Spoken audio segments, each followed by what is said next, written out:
आजकल उत्तराखंड में एक आंदोलन तेजी से बढ़ रहा है और मुद्दा है भू कानून का। नमस्कार, मैं वसुंधरा और आज पगडंडी से हम बात करेंगे चर्चित विषय भू कानून पर। लगातार दूसरे राज्यों के लोगों द्वारा जमीनों की खरीद फरोख्त के बीच यहाँ भी अब जन आंदोलनों व सोशल मीडिया से भू कानून और धारा 371 लागू करने की मांग तेजी से बढ़ रही है। लेकिन भू कानून क्या है?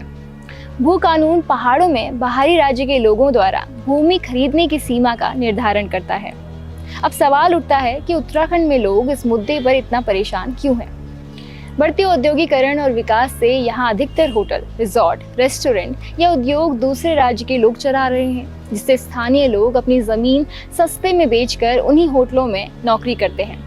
इससे उत्तराखंड की संस्कृति के साथ साथ यहाँ की जमीन भी धीरे धीरे खत्म होती जा रही है। ऐसे में उत्तराखंड के लोगों का मानना है कि ये उत्तराखंड की संस्कृति के साथ खिलवाड़ है।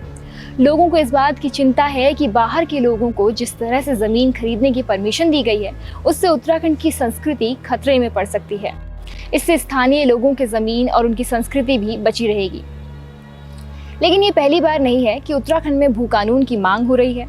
इससे पहले भी भू कानून की मांग होती रही है। उत्तराखंड राज्य में पहली बार भू कानून राज्य की स्थापना के बाद 2002 में एक प्रावधान किया गया कि अन्य राज्य के लोग उत्तराखंड में सिर्फ 500 मीटर वर्ग तक जमीन खरीद सकते थे, लेकिन बाद में 2007 में इसे घटाकर 250 वर्ग मीटर कर दिया गया। इसका मतलब यह था कि किसी दूसरे राज्य के व्यक्ति को अगर उत्तराखंड में जमीन खरीदनी हो तो वह अधिकतम 250 वर्ग मीटर कृषि जमीन ही खरीद सकता था।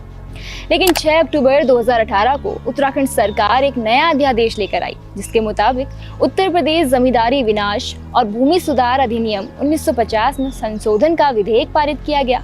इसमें 2 धाराएं 143 और धारा 154 जोड़ी गई, जिसके तहत पहाड़ों में भूमि खरीद की अधिकतम सीमा को ही समाप्त कर दिया गया।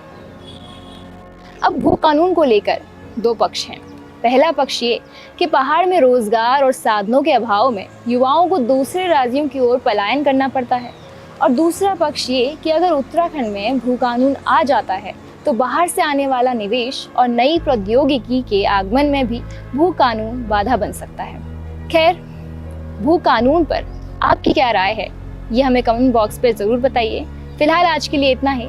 फिर मिलते हैं किसी नए चर्चित विषय पर।